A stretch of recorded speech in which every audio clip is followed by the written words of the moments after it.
suami ya, iki sing merasa tersindir mesti nggo pro dan kontra, nesu-nesu ki mesti. Nan, ki nak bojomu nang omah mbok sayangi, mbok cukupi duite, gak bakal lunga ning luar negeri ya.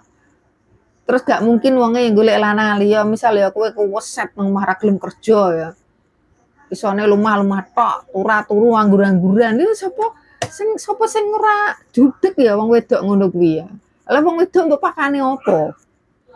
Kowe menikahi apa jenenge bojomu iki ya duwe tanggung jawab.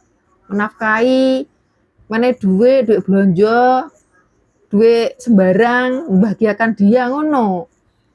Ora karo gaweanmu sak penakmu dhewe, keset, lumah-lumah, anggur-angguran nang omah.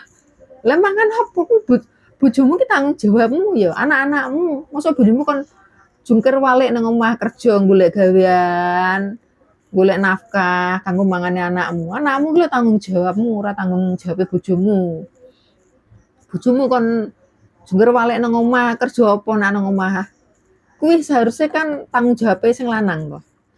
Lah aja mbok salahno nek bojomu langsung pikirane nang luar negeri, aja mbok salahno meneh nek bojomu ndek gendaan liya.